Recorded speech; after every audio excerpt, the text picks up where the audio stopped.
Hello guys, welcome to my channel. Happy Karwa Chauth to all. तो इस कहानी में जानिए कैसे की थी रानी वीरावती ने अपने पति की रक्षा। बहुत समय पहले की बात है। एक साहूकार के 7 बेटे और उनकी एक बहन करवा थी।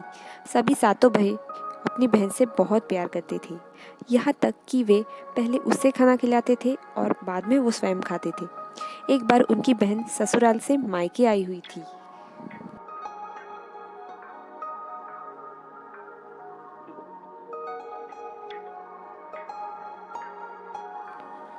शाम को भाई जब अपना व्यापार व्यवसाय बंद करके घर आए तो देखा कि उनकी बहन बहुत व्याकुल थी।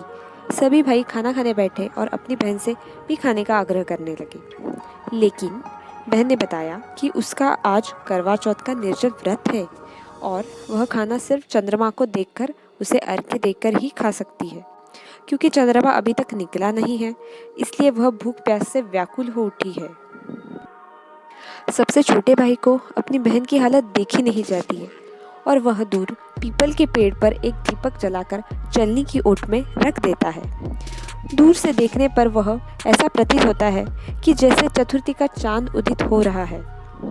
इसके बाद भाई अपने बहन को बताता है कि चांद निकल आया है, तुम उसे अर्घ्य देने के बाद भोजन कर सकती हो।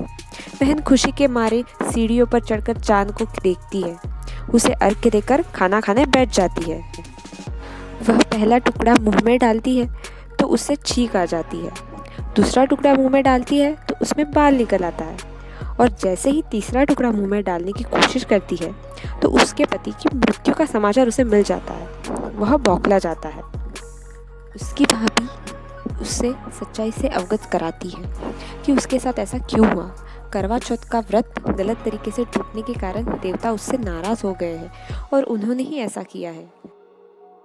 सच्चाई जानने के बाद करवा निश्चय करती है कि वह अपने पति का अंतिम संस्कार नहीं होने देगी और अपने सतीत्व से उन्हें पुनर्जीवन दिलाकर रहेगी। वह पूरे साल तक अपने पति के शव के पास बैठी रहती है, उसकी देखभाल करती है। उसके ऊपर उगने वाली सुईनुमा घास को वह एकत्रित करती जाती है। एक साल बाद करवा चौथ का फिर से दिन आता है। उसकी सभी भाभियाँ करवा चौथ का व्रत रखती है। जब भाभियाँ उससे आशीर्वाद लेने आती है तो वह प्रत्येक भाभी से यम सुई ले लो, पिय सुई दे दो, मुझे भी अपनी जैसी सुहागन बना दो, ऐसा आग्रह करती है। लेकिन हर बार भाभी उसे अगली भाभी से आग्रह करने का कह जाती है। इस प्रकार जब छठे नंबर की भाभी आती है तो करवा उससे भी यही बात दोहराती है। यह भाभी उसे बताती है कि चूंकि सबसे छोटे भाई की वजह से उसका व्रत टूटा है, अतः उसकी पत्नी में ये शक्ति है कि वह तुम्हारे पति को दोबारा जीवित कर सकती है। इसलिए जब वह आए तो तुम उसे पकड़ लेना और जब तक वह तुम्हारे पति को जिंदा न कर दे उसे नहीं छोड़ना। ऐसा कहकर वो चली जाती है।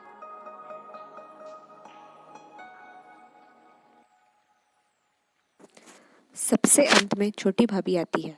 करवा उनसे भी सुहागन बनने की आग्रह करती है, लेकिन वह टाल मटोली करने लगती है। इसे देख करवा उन्हें जोर से पकड़ लेती है और अपने सुहाग को जिंदा करने के लिए कहती है।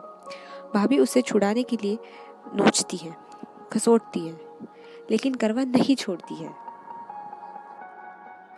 अंत में उसकी तपस्या को देख भाभी पसीज जाती है और अपनी छोटी अंगुली को चीरकर उसमें से अमृत उसके पति के मुंह में डाल देती है। करवा का पति परंतु श्री गणेश कह के उठ बैठता है। इस प्रकार प्रभु के कृपा से उसकी छोटी भाभी के माध्यम से करवा को अपनी सुहाग वापस मिल जाता है। हे श्री गणेश, माँ गौरी, जिस प्रकार करवा को क्षीर सुहागन का वरदान आपसे मिला है, वैसा ही सब सुहागिनों को मिले।